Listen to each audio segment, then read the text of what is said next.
What's up, guys? I'm Chris Spags here, back with another Four Corners video for today's 15-game MLB main slate, courtesy of Osmo.com. Now, there is a verifiable ass load of games today to dig through. A lot of options you're going to have to try to figure out today. So like this video, and if you like the video and comment your double dong pick, you'll be entered to win a free month of an Osmo Plus membership. We also had a lot of people who guessed correctly the double dongs yesterday, so I'll be revealing those winners and also be giving away that free month of Osmo Plus later on in this video. But for now, on to our first corner, the top pitchers on today's slate, and Garrett Cole going against Toronto should be the number one owned option everywhere. Gets 2.9 implied runs against him, which are a slate low. It'll be the top owned pitcher on DraftKings with 30%, FanDuel with 15%, and Yahoo with 41%. Cole's strikeout stuff is up there with anyone in the league with 13.8 Ks per nine and a 16.5% swing strike rate. So while his 4.5% home run rate could yield some bombs to a Toronto lineup who has a 205 ISO, the strikeouts should be there for him. We've seen the situation a few times this week with top pitchers, guys who give up some home runs, but also get the strikeouts to balance it out.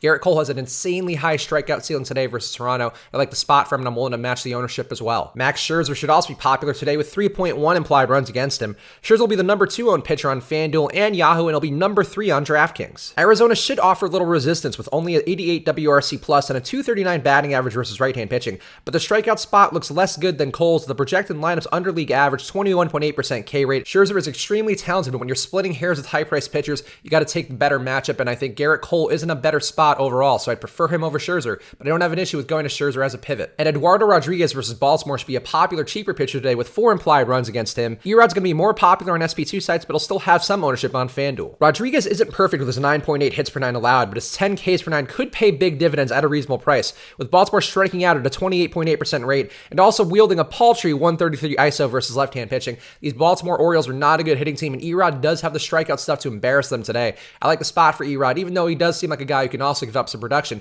in a positive hitting park. On to our next corner, the top stacks on the slate, and the Colorado stack going against Cal Quantrill should be the top one today. You get 6.7 implied runs for them, which is a slate high. And much like Matt Strahm, Quantrill struggles heavily versus lefties, the 1.8 whip and 49% hard contact, while only allowing a 0.75 whip and 31% hard contact to righties. Lefties will be stronger here, which is why you get my guy Charlie Blackmon there again, and Quantrill can miss bats with a 13.7% swing strike rate and 9 Ks per 9, but the hard contact he allows should result in opportunity at Coors. Again, I would really favor the lefty hitters here. I think the righties are in an okay spot, but not in quite as good of a spot here. I'm willing to pay the premium for Blackmon once again after he came through in the clutch at low ownership yesterday. And a San Diego stack versus Jeff Hoffman should also be popular today with 5.8 implied runs for them. San Diego's prices have come up after a solid series opener in Coors, and the spot versus Hoffman is much better than the one they had yesterday versus John Gray. Hoffman allows 11.6 hits per 9 and a 40.3% fly ball rate that could be deadly versus a power hitting San Diego squad, who has every hitter above league average in home runs versus right-hand pitching. It's a really nice spot again for San Diego. I think many stacks, though, still may be the better move because they aren't a great hitting team overall, but some guys here are going to put up some big numbers today. As we saw yesterday, it was Manny Machado.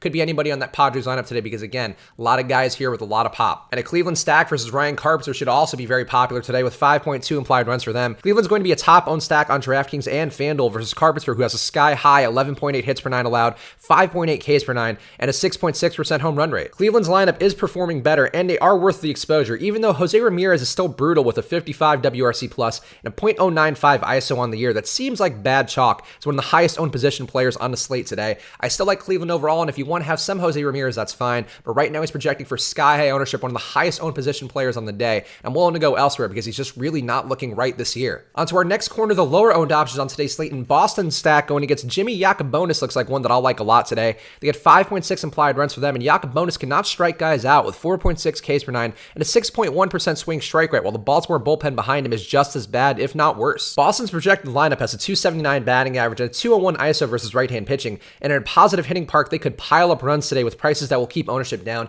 I like Boston a lot here when you're getting a crappy pitcher who's not stretched out, also being followed by a crappy bullpen. It's kind of an ideal spot here, and Boston can pay big dividends at low ownership. Adam Plutko at Detroit is a cheaper pitching option that I like today with 4.3 implied runs against him. Plutko has struggled in a limited 2019 sample size with just 5.7 Ks per 9 and an 8.8% home run rate, but Detroit's lineup has a 25.6% K rate versus right-hand pitching that can make for some nice value for Plutko. Plutko's 1.04 whip is solid, and the 27.7% hard contact he's allowed is low enough relative to what he's given up that he does seem due for some positive regression. I think a pitcher like him or CC Sabathia can open up the price of your bat, so I'm willing to go to lineups. They're going to have Erod as the number 1 pitcher and one of these cheaper guys as the number 2 pitcher. I think that should give you some options and theoretically some strikeout potential that could maybe help you afford those high-priced bats. An Atlanta stack versus Nick Pivetta also interests me with 4.7 implied runs for them. Pivetta allows allows 10.1 hits per nine this year with 40.1% hard contact allowed, and now he's in a solid hitting park with warm weather that's also going to hurt him quite a bit. Atlanta's prices have come down while Pavetta's strikeout stuff has been less good this year. Well, he's down from 10 Ks per nine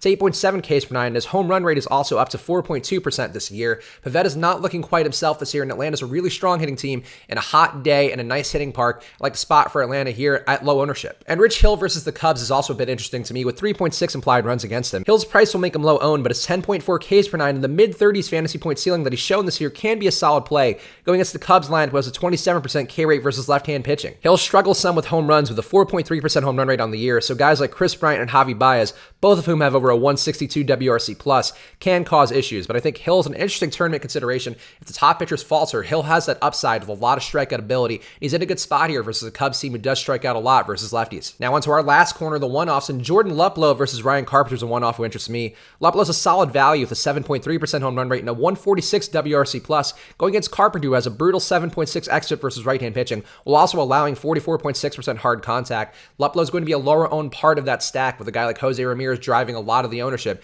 I think that's a good way to pivot, and also Luplow's just been a lot better this year. Mookie Betts versus Jimmy Yacobonis is also an option I like today. The leadoff spot for Mookie, plus a 321 batting average versus right-hand pitching, and a pitcher and bullpen who can't miss bats in a positive hitting park, are a spot for a potential Mookie Betts ceiling game. I like a spot for Mookie quite a bit. Also, the other Red Sox look great, but if I have to choose one, Mookie's the one I'm going to go with. And I'm running it back today with Charlie Blackmon versus Cal Quantrill. It's another strong spot for Blackmon at lower ownership than he should have, with Quantrill especially bad versus lefties with a 1.8 whip and 49% hard contact allowed, while Blackmon is bringing a 304 batting average and a 263 ISO versus right-hand pitching. Blackmon's underappreciating that Rocky stack every time. He's at a high price, but as we saw yesterday, he can pay off that high price with big performances that are completely worth it. So there we have it. Those are my thoughts on today's slate. So right now, like this video and comment your double dong pick down below. We got a lot of games on the slate, a lot of positive hitting environments that I've talked about today. Hopefully one of those will pay off for you guys. You can win that free month of an Osmo Plus membership. But make sure to like the video and comment your double dong pick because you have to do both parts to qualify. As for yesterday's contest, we had 4 guys who picked a double dong correctly. 3 of them following my boy Charlie Blackmon.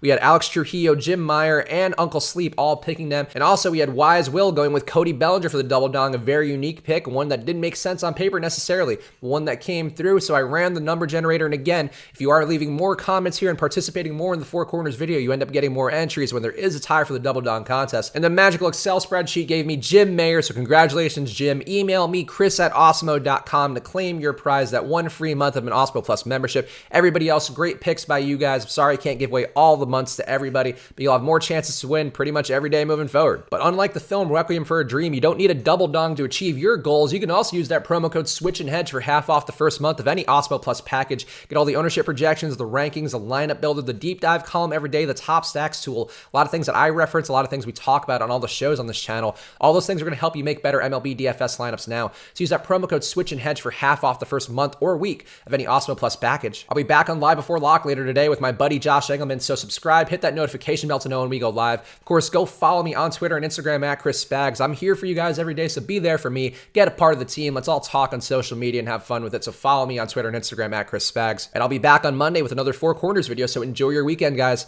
and good luck.